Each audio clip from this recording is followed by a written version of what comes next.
Hello students, आज हम जो आपकी फर्स्ट यूनिट चल रही है क्लास 12th की सॉलिड स्टेट, उसका हम 6 पार्ट लेके आए हैं। पिछली वीडियो के अंदर हमने close packing in 1 dimensional, close packing in 2 dimensional और कोऑर्डिनेशन नंबर, इनके बारे में पढ़ लिया था। क्लोज पैकिंग इन 3 डायमेंशनल यानी 3D के अंदर अगर आपको क्लोज पैकिंग पढ़नी है, उससे पहले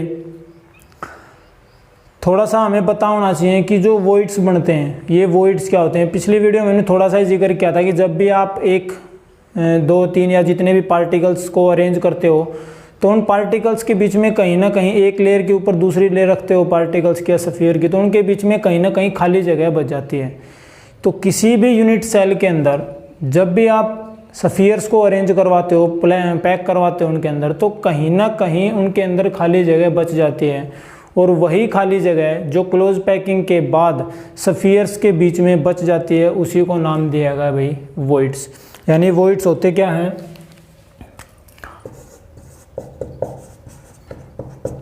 the empty space remains between the spheres after packing. यानी पैकिंग के बाद जब भी आप पार्टिकल्स को आप किसी भी यूनिट सेल के अंदर जो स्फीयर्स हैं उनको क्लोजली पैक्ड करवाते हो, उनकी पैकिंग करते हो, तो पैकिंग के बाद जो स्फीयर्स के बीच में जगह बचती है, एम्प्टी स्पेस बचता है, वही स्पेस क्या कहलाता है आपका भाई? वॉइड्स। ठीक है। अब जो वॉइड्स हैं आपके, वो 3 टाइप के होते हैं भाई। वैसे तो बेसिकली 2 ही टाइप के होते हैं, लेकिन एक टाइप और इंक्लूड कर लेते हैं हम। 3 टाइप के वॉइड्स कौन कौन से होंगे? देखो, सबसे पहला होगा आपका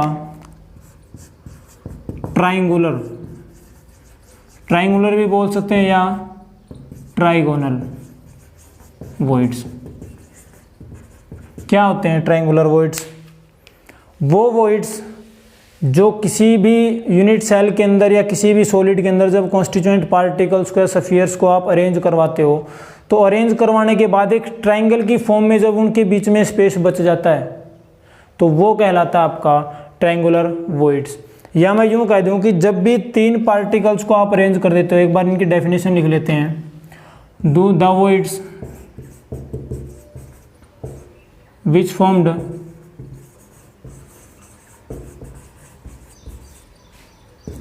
by 3 स्फीयर्स। 3 स्फीयर्स के द्वारा जो वॉइड्स क्रिएट होगा, 3 स्फीयर्स को जब हमने अरेंज करवाया और उन अरेंज करवाने के बाद उनके बीच में जो वॉइड्स क्रिएट हुआ, जो एम्प्टी स्पेस बचा, वो क्या कहलाएगा आपका? ट्राइगोनल या ट्रायंगुलर वॉइड्स। देखो, ये मेरे पास पहला स्फीयर है, ये मेरे पास दूसरा, और ये मेरे पास तीसरा।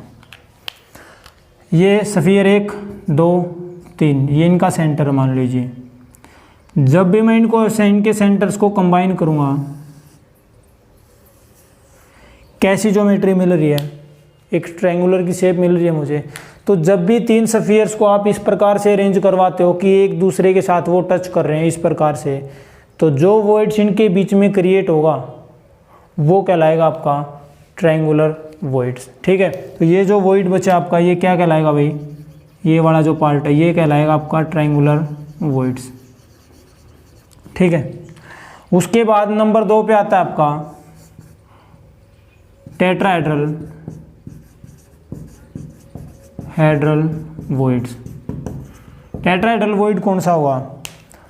दोज वॉइड्स विच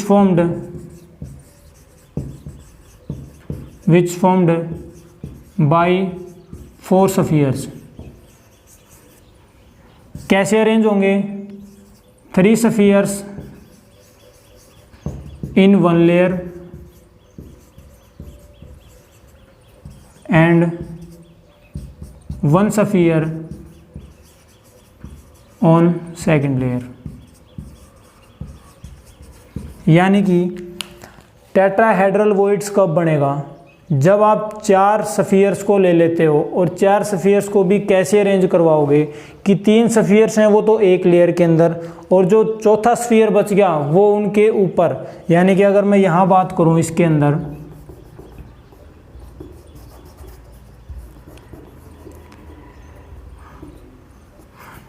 ये मेरे पास 3 सफियर्स थे, ये फर्स्ट लेयर होगी। अब इसके ऊपर ही मैं क्या करूँगा भाई, एक चौथा सफियर रख देता हूँ। तो जब इसके ऊपर मैं ये फोर्थ वाला सफियर रख देता हूँ, अब ये जो वॉइड था ये ऊपर से तो हमें ये लगेगा कि कवर हो गया, लेकिन एक्चुअल में ये कवर नहीं हुआ क्योंकि सफियर इनको टच करेगा। अब ये स्पेस है वो तो यूं का यूं रह गया। हाँ, हमें अगर ऊपर से देखेंगे तो दिखाई नहीं देगा, लेकिन ये वॉइड कवर अप नहीं हुआ है पूरी तरह से। तो क्या होगा, जब भी आप 4 सफियर्स को इस प्रकार से अरेंज करवाते हो कि 3 सफियर हैं वो एक लेयर के अंदर आ जाते हैं और जो चौथा स्फीयर है वो सेकंड लेयर के अंदर, यानी 3 sphere of first layer and 1 sphere of second layer, ये मिलके क्या बनाएंगे। अब यहाँ जो वॉइड्स क्रिएट होगा, वो आपका क्या कहलाएगा भाई, टेट्राहेड्रल वॉइड्स, टेट्राहेड्रल वॉइड। ठीक है, अगर यहाँ मैं बात करूँ कोऑर्डिनेशन नंबर कितना होगा, देखो एक सफियर है, ये 3 सफियर तो पहले ही टच हो रही। मान लीजिए ये वाला सेंट्रल सफियर मान लेता हूँ, ऊपर वाला लाल कलर से जो डिनोट कर रखे हैं, ये अगर आपका सेंट्रल सफियर है तो ये कितने स्फीयर्स के साथ टच हो रहा है, 1 2 3 के साथ तो यहाँ टच हो रहा है, नीचे भी तो टच होगा ना, ये नीचे से भी तो टच होगा। तो यहाँ जो कोऑर्डिनेशन नंबर होगा उसका वो क्या हो जाएगा, 4। समझ आ गई भाई। ये तो हम ऊपर से दिखाई दे रहे हैं पार्टिकल से, एक पार्टिकल नीचे भी तो होगा, इसके एक सफियर नीचे भी तो होगा। तो इस प्रकार से जो अरेंजमेंट होगा टेट्राहेड्रल के अंदर, वहाँ इसका जो कोऑर्डिनेशन नंबर रहेगा वो क्या रहेगा भाई, 4। ये था आपका टेट्राहेड्रल वॉइड्स। कैसे बनेगा, जब भी 4 सफियर्स को आप इस प्रकार से अरेंज करवा देते हो कि 3 सफियर हैं वो एक लेयर के अंदर हैं और चौथा स्फीयर उस सेकंड लेयर का काम करेगा। सेकंड लेयर के अंदर आप जो एक स्फीयर बच गया उसको रख देते हो उनके ऊपर इस प्रकार से, तो जो वॉइड्स क्रिएट होगा वो वॉइड कहलाएगा आपका टेट्राहेड्रल वॉइड्स। उसके बाद आता है आपका octahedral, octahedral voids. Octahedral voids क्या होगा, ट्राइगोनल था 3 सफियर से मिलके बना है, टेट्राहेड्रल था 4 सफियर से मिलके बना है। ये क्या होगा भाई, विच फॉर्म्ड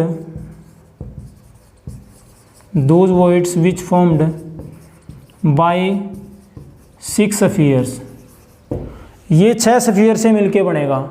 और कैसे मिलके बनेगा कि 3 spheres of first layer, 3 sphere तो होंगे आपके फर्स्ट लेयर में, and 3 spheres in 3 spheres of second layer. यानी कि जब भी आप इस प्रकार से अरेंज करवाते हो सफियर्स को कि 3 सफियर हैं आपने, वो आपने फर्स्ट लेयर के अंदर ले लिए और जो 3 सफियर बच गए वो 3 सफियर्स आपने उनके ऊपर रख दिया। एज इट इज़ नहीं रखने, देखते हैं कैसे रखेंगे। यहाँ देख लो कि मान लीजिए ये हो गया आपका फर्स्ट सफियर, ये सेकंड और ये थर्ड, ये है आपकी फर्स्ट लेयर। फर्स्ट लेयर के 3 सफियर हो गए। अब क्या करेंगे, सेकंड लेयर लेंगे,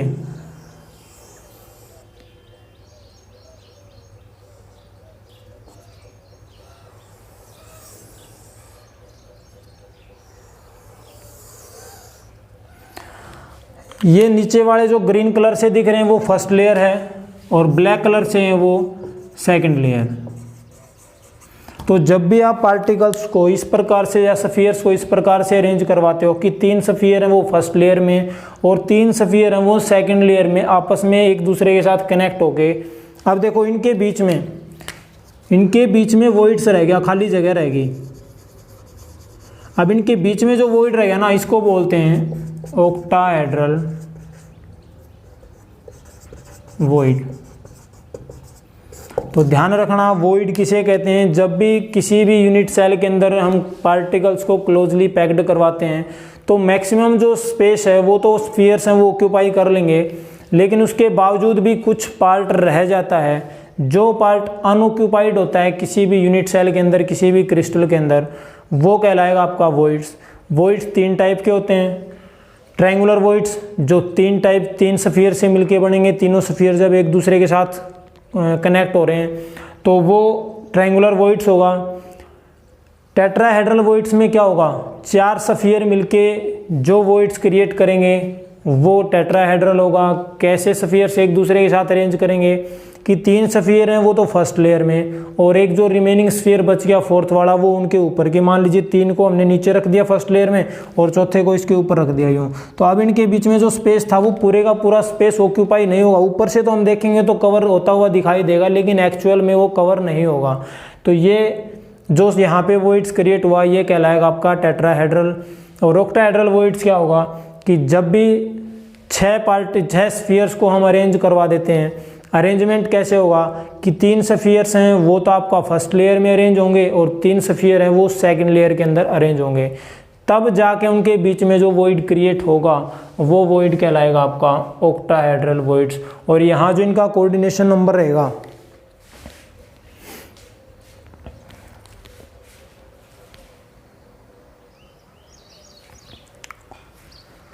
यहाँ इसका जो कोऑर्डिनेशन नंबर होगा वो रहेगा भाई आपका 6। कोऑर्डिनेशन नंबर कितना रहेगा, 6।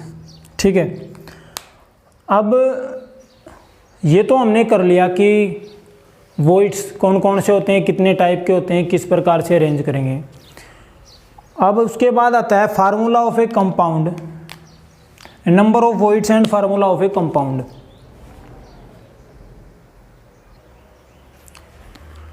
क्लोज पैकिंग इन 3 डायमेंशनल करने से पहले हम करेंगे number of voids and formula of A compound, यानी कि जो नंबर ऑफ वॉइड्स हैं, भाई हमने पढ़ लिया ट्रायंगुलर वॉइड्स या ऑक्टाहेड्रल वॉइड्स, टेट्राहेड्रल वॉइड्स। तो ये जो टेट्राहेड्रल वॉइड्स किसी भी यूनिट सेल के अंदर टेट्राहेड्रल वॉइड्स कितने होंगे, ऑक्टाहेड्रल वॉइड्स कितने होंगे, तो वो कैसे निकालेंगे हम। और उसके साथ साथ किसी भी कंपाउंड का अगर आपको फार्मूला निकालना हो तो वो कैसे निकालेंगे। फार्मूला ऑफ ए कंपाउंड की अगर मैं बात करूं तो फार्मूला ऑफ ए कंपाउंड क्या होता है कि मान लीजिए कोई यूनिट सेल है, कोई भी यूनिट सेल है, उस यूनिट सेल के अंदर मान लीजिए 2 टाइप के पार्टिकल हैं, ए और बी, यानी एक कटायन होता है एक आपका अनायन होता है। ये अनायन हो गया, ये कटायन हो गया। ठीक है, अनायन का साइज़ क्या है, थोड़ा सा बड़ा होता है, कटायन का क्या होता है, साइज़ थोड़ा सा छोटा होता है। तो ये जो कटायंस होंगे ये आपके हमेशा जो वॉइड्स होंगे उस वॉइड्स के अंदर इंसल्ट होंगे, और जो कटायन हो आपका क्रिस्टल बनाएंगे, कोने के ऊपर ये रहेंगे, और जो वॉइड्स होगा वॉइड्स के अंदर कौन प्रेजेंट रहेगा, कटायन। तो मान लीजिए कोई यूनिट सेल है, उसके अंदर आपके पास 2 टाइप के पार्टिकल्स हैं, ए और बी, कटायन और अनायन हो गए। फार्मूला ऑफ ए कंपाउंड क्या कहलाएगा, इनका रेशियो कितना है। किसी भी यूनिट सेल के अंदर, किसी भी यूनिट सेल के अंदर ए और बी टाइप के जो पार्टिकल हैं, ए और बी टाइप के जो पार्टिकल्स हैं उनका रेशियो क्या होगा, वो बनाएगा आपका फार्मूला ऑफ ए कंपाउंड। कैसे, उससे पहले छोटी सी एक टेबल देख लेते हैं। सिंपल क्यूबिक यूनिट सेल, दूसरी थी आपकी बॉडी सेंटर्ड यूनिट सेल, तीसरी थी आपकी क्यूबिक, या इसको फेस सेंटर्ड भी बोल देते हैं। उसके बाद एज सेंटर्ड, और उसके बाद ENCC यानी कि एंड सेंटर्ड। इनके अंदर number of particles, number of atoms हमने निकाल लिए थे। सिंपल क्यूबिक यूनिट सेल के अंदर नंबर ऑफ एटम कितने थे, 1, इसमें 2, 4, 4, 2। कैसे याद रखेंगे, देखो सिंपल क्यूबिक यूनिट सेल है, बॉडी सेंटर्ड, फेस सेंटर्ड, इसको हम क्यूबिक भी बोल देते हैं, एज सेंटर्ड और एंड सेंटर्ड यूनिट सेल।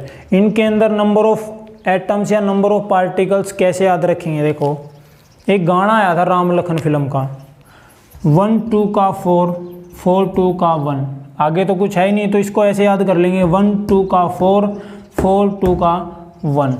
तो जो नंबर ऑफ पार्टिकल्स या नंबर ऑफ एटम्स होंगे वो कितने होंगे, 1 2 4 4 2, ये याद रखेंगे।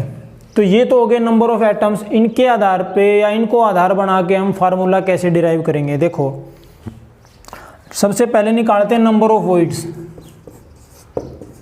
नंबर ऑफ वॉइड्स कैसे निकालेंगे, मान लीजिए let the number of particles, particles कह दो, एटम कह दो, वो किसी भी यूनिट सेल के अंदर वो कितने हैं, n। मान लीजिए किसी भी यूनिट सेल के अंदर number of particles, number of atoms कितने हैं, n। तो जो टेट्राहेड्रल वॉइड्स होंगे, नंबर ऑफ टेट्राहेड्रल वॉइड्स वो कितने होंगे भाई, 2n के बराबर होंगे। यानी जितने नंबर ऑफ पार्टिकल्स या जितने नंबर ऑफ एटम किसी भी यूनिट सेल के अंदर प्रेजेंट हैं, उसके अंदर अगर हम उसका डबल कर देंगे तो उतने तो मिलेंगे उसके अंदर टेट्राहेड्रल वॉइड्स। और अगर मैं बात करूं number of octahedral voids, number of octahedral voids वो किसके बराबर आएंगे भाई, n के बराबर। ये फार्मूला याद रखना भाई। किसी भी यूनिट सेल के अंदर अगर नंबर ऑफ एटम्स कितने हैं, n, तो उसके अंदर जो नंबर ऑफ ऑक्टाहेड्रल वॉइड्स होंगे वो n होंगे और नंबर ऑफ टेट्राहेड्रल वॉइड्स होंगे वो कितने होंगे, 2n। अगर मैं बात करूं एक सिंपल क्यूबिक यूनिट सेल की, यानी एक प्रिमिटिव यानी कि सिंपल क्यूबिक यूनिट सेल के अंदर टोटल कितने ऑक्टाहेड्रल वॉइड्स होंगे और कितने टेट्राहेड्रल वॉइड्स होंगे, तो देखो सिंपल क्यूबिक यूनिट सेल के अंदर नंबर ऑफ एटम कितने हैं, नंबर ऑफ एटम एक, नंबर ऑफ एटम कितने भाई, एक। तो ऑक्टाहेड्रल वॉइड कितने हो जाएंगे, ये अगर हमने n मान रखा था पहले, नंबर ऑफ एटम कितने थे, n, तो अब n की जगह क्या रख दिया हमने, एक। तो ऑक्टाहेड्रल वॉइड कितने हो जाएंगे, जितने आपके नंबर ऑफ एटम्स हैं। टेट्राहेड्रल वॉइड्स कितने होंगे, 2 × n की जगह क्या रखेंगे, 1, यानी कि 2। तो किसी भी यूनिट सेल के अंदर अगर आपको ये पता है कि उसके अंदर टोटल नंबर ऑफ एटम्स कितने हैं, तो आप उसके द्वारा ये पता लगा सकते हो कि उसके अंदर टेट्राहेड्रल वॉइड्स कितने होंगे और ऑक्टाहेड्रल वॉइड्स कितने होंगे। ये टेट्राहेड्रल वॉइड्स और ऑक्टाहेड्रल वॉइड्स की लोकेशन क्या है वो हम आगे पढ़ेंगे। फिलहाल आप केवल इतना ही ध्यान रखें कि टेट्राहेड्रल वॉइड्स और ऑक्टाहेड्रल वॉइड्स निकालेंगे कैसे। अगर मैं बात करूँ इसकी क्यूबिक यूनिट सेल या फेस सेंटर्ड यूनिट सेल, इसके अंदर नंबर ऑफ एटम्स कितने हैं, 4। तो इसके अंदर ऑक्टाहेड्रल वॉइड कितने हो जाएंगे, जितने नंबर ऑफ एटम्स हैं। ऑक्टाहेड्रल वॉइड कितने हो जाएंगे, 4। और अगर मैं टेट्राहेड्रल वॉइड की बात करूं तो वो कितने हो जाएंगे भाई, 2 × 4 यानी कि 8। तो किसी भी यूनिट सेल के अंदर अगर आपको नंबर ऑफ एटम्स पता है तो वहाँ से आप उसका जो टेट्राहेड्रल वॉइड्स हैं या नंबर ऑफ ऑक्टाहेड्रल वॉइड्स हैं वो निकाल सकते हैं। अब ये फार्मूला कैसे निकालेंगे, यहाँ से फार्मूला कैसे बनेगा, जो कि मोस्टली न्यूमेरिकल्स में पूछे जाते हैं, वो कैसे बनेगा वो निकालते हैं हम। एक एग्जांपल है भाई, एक compound formed by elements A and B. कोई कंपाउंड है जो ए और बी एलिमेंट से मिलके बना है और दोनों मिलके क्या बना रहे हैं, हैज ए क्यूबिक स्ट्रक्चर। कैसा स्ट्रक्चर बना रहे हैं, क्यूबिक स्ट्रक्चर। क्यूबिक का दूसरा नाम अगर मैं बात करूं तो फेस सेंटर्ड यूनिट सेल बना रहे हैं भाई, ठीक है। कोई एक एलिमेंट्स है जो एक कंपाउंड है जो 2 एलिमेंट्स ए और बी से मिलके बना है और वो कैसा स्ट्रक्चर बना रहे हैं, कैसे यूनिट सेल क्रिएट कर रहे हैं, cubic. A atoms are at corner. A है वो कहाँ पे प्रेजेंट हैं, कॉर्नर के ऊपर, और बी है वो कहाँ है, फेस के सेंटर के ऊपर। डिराइव द फार्मूला, फार्मूला निकालना है। देखो फार्मूला निकालने के लिए क्या चाहिए आपको, ए और बी का क्या चाहिए, रेशो। ए और बी का रेशो निकालने के लिए क्या करेंगे, अब ए जो एटम है वो कहाँ प्रेजेंट है भाई, कॉर्नर के ऊपर। भाई कॉर्नर्स के ऊपर प्रेजेंट है ना, ए एटम्स कहाँ प्रेजेंट है, कॉर्नर्स के ऊपर। अब कॉर्नर्स के ऊपर अगर ए एटम प्रेजेंट हो तो यहाँ कॉन्ट्रीब्यूशन क्या होगा भाई, कोई यूनिट सेल है, हमने एक यूनिट सेल बना ली और उसके अंदर जितने भी एटम्स हैं वो कहाँ प्रेजेंट हैं, कॉर्नर्स के ऊपर है यहाँ। तो कॉर्नर्स वाले का कॉन्ट्रीब्यूशन कितना होगा, contribution of particles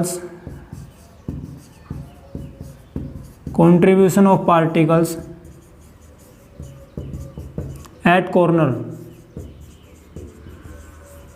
किसके बराबर होगा, 1/8। तो इसका कंट्रीब्यूशन होगा। टोटल स्फीयर कितने हैं कॉर्नर्स के ऊपर, 8, कितना आ जाएगा 1। यानी ये किसका रेशियो आया है, ए का आया भाई। अब बी वाले में देखेंगे, बी कहाँ प्रेजेंट है, फेस सेंटर के ऊपर। बी कहाँ प्रेजेंट है, फेस सेंटर के ऊपर। अब फेस सेंटर के ऊपर अगर बी प्रेजेंट हो तो फेस सेंटर वाले का कंट्रीब्यूशन कितना होता है, अकेले एक जो यहाँ फेस के ऊपर कोई भी पार्टिकल्स स्फीयर है वो क्या करेगा, कितनों के साथ साझेदारी करेगा, एक फेस यहाँ होगा इसके साथ भी करेगा, तो हर एक का कंट्रीब्यूशन कितना होगा 1/2।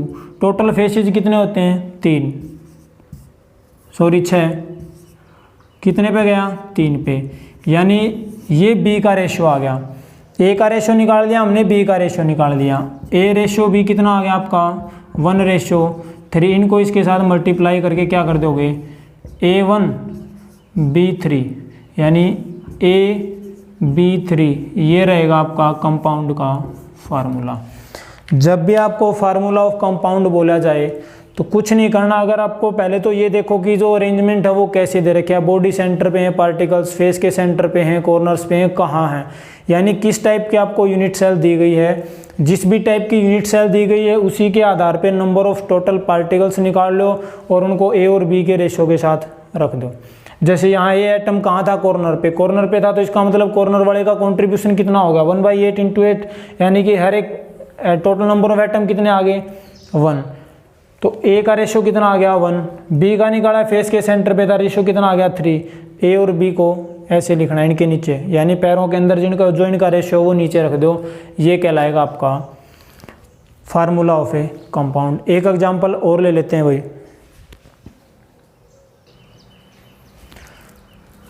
ये एग्जांपल दे रखा है भाई, पीछे वाला एग्जांपल बिल्कुल ही एक कॉमन एग्जांपल था और ये थोड़ा सा उससे टिपिकल है, इतना ज़्यादा नहीं है लेकिन उससे थोड़ा सा हायर लेवल का है।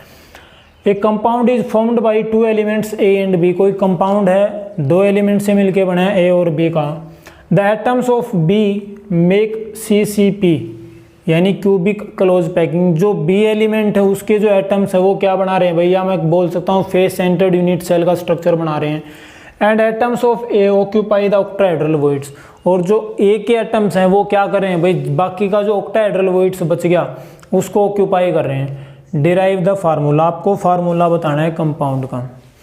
देखो अगर आपका दिमाग यहाँ गया, अगर आपको याद है कि किसी भी क्यूबिक यूनिट सेल की मैं बात करूँ या मैं फेस सेंटर्ड यूनिट सेल की बात करूँ, कितने होते हैं total number of atoms, total number of particles in FCC या CCP कितने होते हैं भाई 4, यानी किसका, तो बी का रेशियो कितना आ जाएगा भाई, जो बी के एटम है वो क्या बना रहे हैं FCC बना रहे हैं ना, तो बी के एटम का जो रेशियो रहेगा, रेशियो ऑफ बी वो कितना रहेगा भाई 4। भाई बी के एटम्स क्या था, टोटल नंबर ऑफ पार्टिकल्स कितने हैं 4, इसका मतलब फेस सेंटर्ड यूनिट सेल की बात कर रहा हूँ, बी वाले जो एटम्स वो कहाँ ऑक्यूपाई कर रहे हैं, वो आपका फेस सेंटर्ड यूनिट सेल बना रहे हैं। फेस सेंटर्ड यूनिट सेल बना रहे हैं तो टोटल नंबर ऑफ एटम्स कितने होंगे 4, तो यानी कि बी का रेशियो कितना हो जाएगा 4। And the atoms of A occupy octahedral voids, A के जो एटम हैं वो क्या कर रहे हैं भाई, ऑक्टाहेड्रल वॉइड्स को ऑक्यूपाई कर रहे हैं। पीछे एक छोटी सी टेबल बनवाई थी कि अगर किसी भी यूनिट सेल के अंदर n नंबर ऑफ पार्टिकल्स हैं तो उसके अंदर जो टेट्राहेड्रल वॉइड्स होंगे वो तो होंगे 2n और ऑक्टाहेड्रल वॉइड्स होंगे वो होंगे n। बताया था ना, किसी भी यूनिट सेल के अंदर अगर n नंबर ऑफ पार्टिकल्स हैं तो उसके अंदर जो ऑक्टाहेड्रल वॉइड्स होंगे वो भी n ही होंगे और टेट्राहेड्रल वॉइड्स होंगे वो कितने होंगे 2n। तो अगर यहाँ नंबर ऑफ पार्टिकल्स कितने हैं 4, तो total number of octahedral void कितने हो जाएंगे, total number of octahedral void कितने हो जाएंगे 4। और ऑक्टाहेड्रल वॉइड्स को कौन कवर कर रहा है, ए का रेशियो कितना हो जाएगा, इसका मतलब ए किसके बराबर आ गया 4, बी भी किसके बराबर है 4, तो ए रेशियो बी निकालेंगे 4 यानी A4 और B4 कैंसिल आउट करके क्या कर लेंगे AB1 लिखो या ना लिखो, तो ये फार्मूला रहेगा आपका कंपाउंड का। तो ध्यान रखना जब भी इस टाइप से कोई भी न्यूमेरिकल पूछा जाए तो सबसे पहले तो आपको वो टेबल याद होनी चाहिए कि किसी भी यूनिट सेल के अंदर अगर वो फेस सेंटर्ड है तो उसके अंदर कितने यूनिट नंबर ऑफ एटम्स होंगे, बॉडी सेंटर्ड के अंदर कितने होंगे, एंड सेंटर्ड के अंदर कितने होंगे।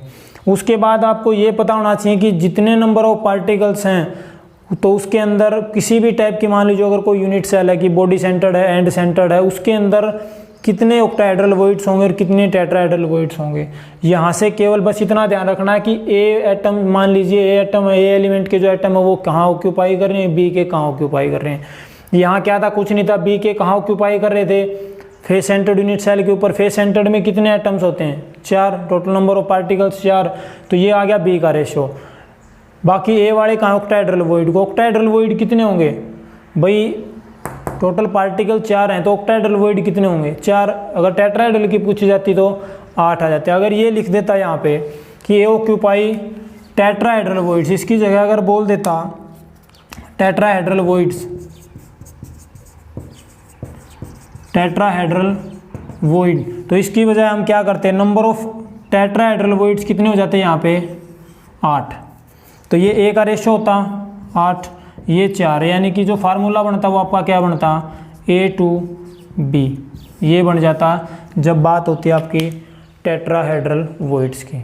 तो ध्यान रखना इस टाइप के न्यूमेरिकल्स कभी कभार पूछ लिए जाते हैं, ठीक है।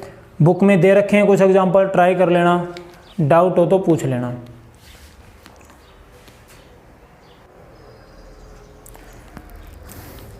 अब हम करेंगे close packing in 3 dimensional. Close packing in 1 dimensional हमने कर ली थी कि पार्टिकल्स को अलोंग एक्स एक्सिस या अलोंग वाई एक्सिस, केवल एक ही एक्सिस के अलोंग अगर हमने पार्टिकल्स को या स्फीयर्स को अरेंज कर दिया तो जो अरेंजमेंट हमें मिला वो कहलाता आपका अरेंजमेंट इन 1 डायमेंशनल या क्लोज पैकिंग इन 1 डायमेंशनल। जब पार्टिकल्स को हमने अलोंग एक्स एक्सिस और अलोंग वाई एक्सिस, 2 एक्सिस के अलोंग जब पार्टिकल्स को अरेंज किया तो वो कहलाएगा आपका क्लोज पैकिंग इन 2 डायमेंशनल। अब हम बात करेंगे क्लोज पैकिंग इन 3 डायमेंशनल, यानी कि जब भी कॉन्स्टिट्यूएंट पार्टिकल्स या स्फीयर्स को आप along X axis, along Y axis और अलोंग जेड एक्सिस जब भी पार्टिकल्स को आप अरेंज करवा देते हो कि एक लेयर के ऊपर दूसरे, ऊपर भी, आगे भी और पीछे भी, यानी along X axis, Y axis और जेड एक्सिस जब पार्टिकल्स को आप इस प्रकार से अरेंज करवा देते हो तो वो जो अरेंजमेंट बनेगा वो कहलाएगा आपका close packing in 3 dimensional. Close packing in 3 dimensional 2 type की होती है भाई, एक होती है HCP और दूसरी होती है CCP, यानी हेक्सागोनल क्लोज पैकिंग और एक cubic close packing. Hexagonal close packing क्या होती है और क्यूबिक क्लोज पैकिंग क्या होती है और ये कैसे बनती हैं। देखो हेक्सागोनल क्लोज पैकिंग के अंदर होता क्या है कि मान लीजिए ये आपका पार्टिकल है एक, इसके साथ हमने पार्टिकल्स अरेंज करवा रखे हैं यूं,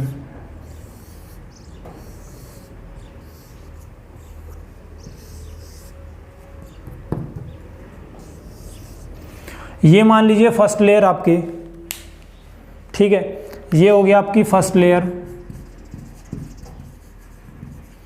इस फर्स्ट लेयर के जस्ट ऊपर मैं एक सेकंड लेयर लगा देता हूं,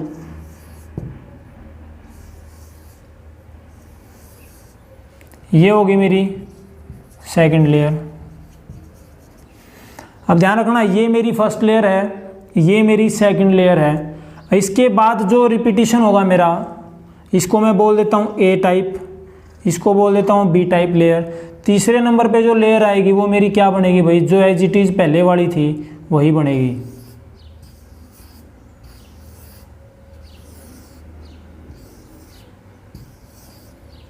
ये होगी मेरी फिर से ए टाइप। इसके नीचे फिर से मैं क्या करूँगा, 3 स्फीयर्स फिर से अरेंज करवा दूँ ऐसे ही। यानी हेक्सागोनल क्लोज पैकिंग के अंदर होता क्या है कि एक लेयर है आपकी, उस एक लेयर के ऊपर मैं दूसरी लेयर के पार्टिकल्स इस प्रकार से अरेंज करवाऊंगा।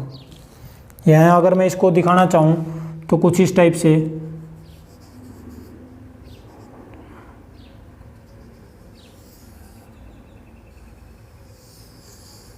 कुछ इस टाइप से अरेंजमेंट होगा इसका। इसके ऊपर फिर क्या होगी, जो मेरी ऊपर तीसरे वाली लेयर है वो फिर इसके ऊपर आ जाएगी, एग्जैक्ट जो पहले वाली लेयर थी उसके ऊपर। तो ये जो इस टाइप का अरेंजमेंट है कि ये ए टाइप थी मेरे पास, यानी पहले मैंने लेयर ले ली, दूसरी इससे अलग आ गई, इसके अंदर 3 स्फीयर थे, ये मैंने इसके ऊपर रख दिया ऐसे। अब तीसरे नंबर पे क्या होगा, जो एक लेयर और बच गई मेरी वो मैंने इसके ऊपर उठा के रखती, तो ये जो थर्ड लेयर है ये वापस कैसे आ गई, जैसे पहले वाली थी वैसे ही आ गई ना। तो इसके अंदर क्या होगा, एक लेयर के बाद तीसरी लेयर फिर से रिपीट होना स्टार्ट हो जाएगी। यानी एक लेयर के बाद दूसरी लेयर है वो तो आपकी दूसरी अलग टाइप की आ गई, ये ए टाइप थी, ये बी टाइप। जैसे ही तीसरे नंबर पे पहुंचे वापस कैसी आ गई, जैसे पहले वाली थी वैसे ही आ गई। इसलिए इस अरेंजमेंट को बोलते हैं ए बी टाइप अरेंजमेंट। सबसे पहली बात तो ये, अगर इनके बीच में मैं यहाँ डिफरेंस लिखूँ, ये मेरा HCP हो गया और ये मेरा CCP हो गया, तो इसको बोलते हैं A B type of arrangement. ठीक है। अगर मैं CCP की बात करूं, क्यूबिक क्लोज पैकिंग की बात करूं, तो मान लीजिए ये मेरी पहले वाली लेयर है,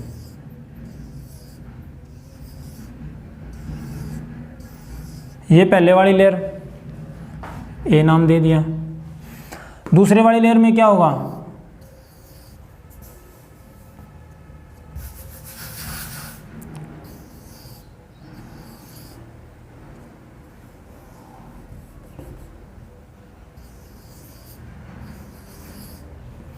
ये मेरी दूसरे वाली लेयर होगी। तीसरे वाली लेयर क्या होगी,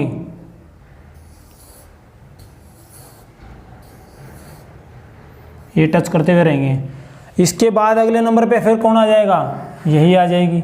यानी ये मेरी ए टाइप थी, ये बी, ये सी के बाद वापस क्या होगा, फिर से ए टाइप वाली आ जाएगी। तो यानी ये मेरी पहली लेयर थी, इसके ऊपर मैंने क्या किया भाई, मान लीजिए ये मैंने दूसरी लेयर रख दी इसके ऊपर,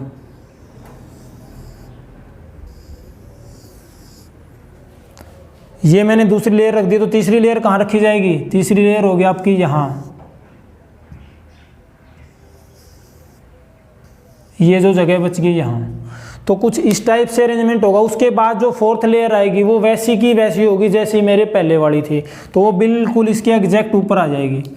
तो इस टाइप की जो अरेंजमेंट जिसमें ए बी और सी यानी तीन टाइप की अरेंजमेंट हो रही है, कैसी, पहले जो एक सेंट्रल स्फीयर हो गया, 6 इसके बाहर हो गए, ये तीन वाला देखो कैसा अरेंजमेंट मिल रहा है यहाँ पे। इसमें जो एपेक्स होगा वो नीचे की तरफ है, इसमें इस ट्रायंगल का जो एपेक्स होगा वो कहाँ है भाई, ऊपर की तरफ है।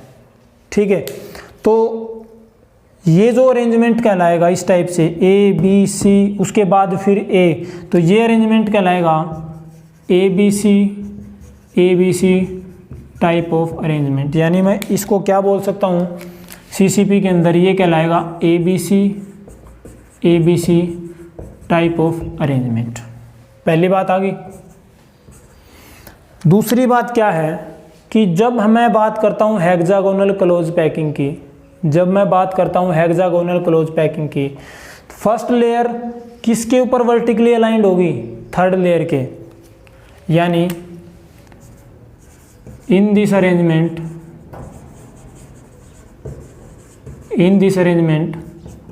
First layer is aligned with third layer vertically. यानी जो फर्स्ट लेयर होगी वो थर्ड लेयर के साथ वर्टिकली अलाइंड होगी, सेकंड लेयर होगी वो फोर्थ वाले के साथ। ठीक है। यानी ये क्या हो गया, फर्स्ट वाली किसके ऊपर आएगी, यानी थर्ड वाली वो बिल्कुल एग्जैक्ट फर्स्ट वाले की तरह होगी। तो फर्स्ट वाली जो लेयर होगी वो वर्टिकली अलाइंड होगी थर्ड वाले के ऊपर, और सेकंड वाली होगी वो फोर्थ वाले के साथ। ठीक है। जब मैं बात करता हूँ यहाँ CCP के अंदर, CCP के अंदर क्या होगा, देखो पहले वाली दूसरे वाली अलग, पहले वाली अलग है, दूसरे वाली अलग, तीसरे वाली अलग। यानी ये दो, तो ये ट्रायंगल होगी आपकी, तो ये और ये, पहले वाली का नंबर कब आएगा जाके, पहले वाली के जैसी लेयर कब आएगी, फोर्थ नंबर पे। तो फर्स्ट लेयर यहाँ पे क्या होगा, फर्स्ट लेयर जो होगी, first layer is vertically aligned with fourth layer. Second होगी वो किसके साथ, सेकंड होगी वो फिफ्थ के साथ, और थर्ड लेयर होगी वो सिक्स्थ लेयर के साथ वर्टिकली अलाइंड होगी भाई। ठीक है। अब बात आती है भाई, इसके अंदर एक नेक्स्ट पॉइंट और डाल देता हूं मैं, कोऑर्डिनेशन नंबर। देखो ये मेरे पास पहली लेयर थी, इसके ऊपर मैंने ये सेकंड लेयर रख दी। ये जो सेंट्रल एटम है ये यहाँ कितनों के साथ टच में है, 1 2 3 4 5 6, 6 कोऑर्डिनेशन नंबर यानी 6 के साथ तो टच में ये है, 3 ये इसके ऊपर आ जाएंगे, तो कितनों के साथ टच में हो गया, 9। अब एक बात बताओ, ये लेयर है, इसके ऊपर भी एक लेयर होगी 3 की, इसके नीचे भी तो एक 3 की लेयर होगी, यानी यही जो अरेंजमेंट है वो इसके नीचे भी तो मिलेगा। तो 3 ऊपर से कनेक्ट हो रहे हैं, 3 नीचे से, टोटल कितने हो गए, 9 + 3, यानी यहाँ जो कोऑर्डिनेशन नंबर 12 होगा HCP के अंदर वो कितना होगा आपका, HCP का जो कोऑर्डिनेशन नंबर होगा वो कितना होगा, 12 होगा। भाई क्यों होगा 12, देखो पहले ये जो पार्टिकल है सेंट्रल स्फीयर आपका कितनों के साथ कनेक्ट में है, 6 के साथ, तो ये कनेक्ट हो रहा है। जब ये इन तीनों को उठा के मैंने यहाँ रखा तो 3 तो ये कनेक्ट हो गए इसके साथ। अब ये 3 ऊपर हैं इतने, ऐसे ही 3 नीचे भी तो आएंगे, इसके दोनों साइड नहीं हो गए, तो यहाँ 6 बीच में है, 3 ऊपर हैं और 3 नीचे हैं, तो टोटल कोऑर्डिनेशन कितनों के साथ कॉन्टैक्ट में है, 12 के साथ, तो इसका कोऑर्डिनेशन नंबर कितना हो जाएगा, 12। अगर मैं CCP की बात करूँ तो ये जो पहले वाले मान लीजिए ये था मेरे पास, एक बार फिर लिख लेता हूँ मैं,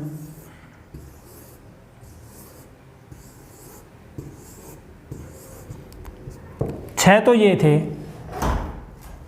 इसके साथ 3 ये आएंगे कांटेक्ट में, ऊपर 3 ये मान लीजिए ये वाले हो गए, ये वाले हो गए, 3 फिर आएंगे ये अपोजिट उल्टी ट्रायंगल वाले,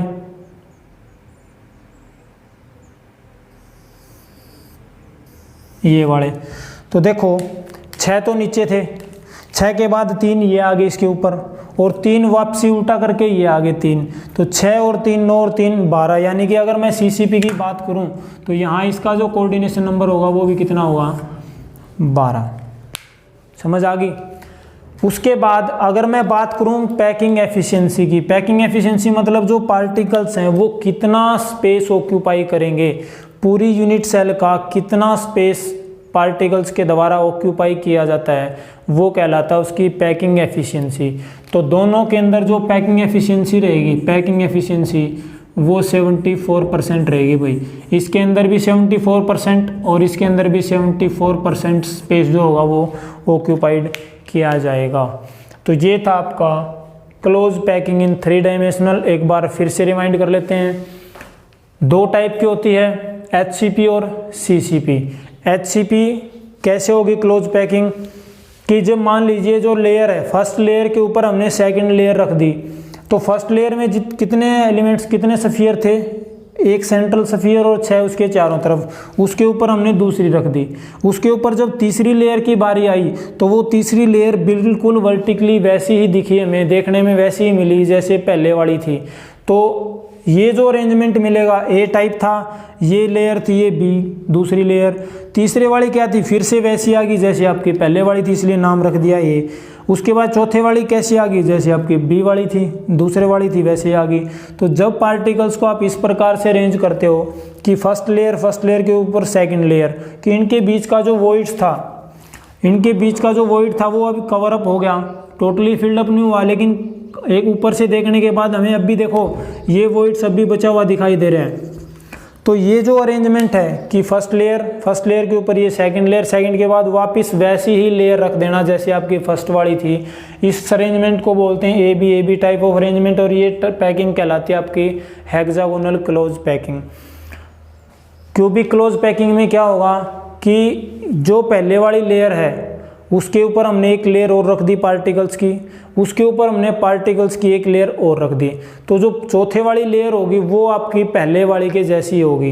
तो ये जो अरेंजमेंट कहलाएगा ABC टाइप का अरेंजमेंट कहलाएगा।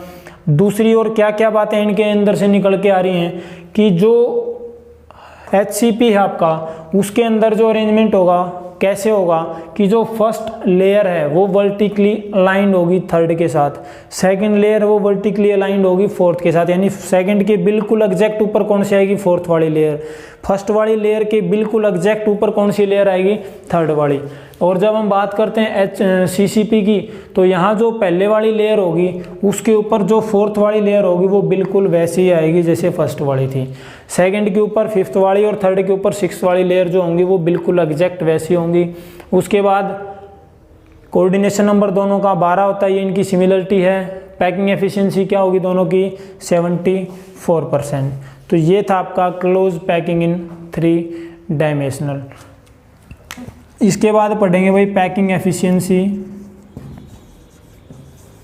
पैकिंग एफिशिएंसी यानी कि किसी भी यूनिट सेल के अंदर जो पार्टिकल्स हैं, सफियर्स हैं, वो मोस्टली कितने स्पेस को ऑक्यूपाई करते हैं, कितने % स्पेस या कितना प्रतिशत स्पेस को वो फिलअप कर लेते हैं, वो कहलाएगा उसका पैकिंग फ्रैक्शन या पैकिंग एफिशिएंसी या पैकिंग परसेंटेज। वो हम करेंगे नेक्स्ट वीडियो के अंदर। ठीक है, थैंक यू।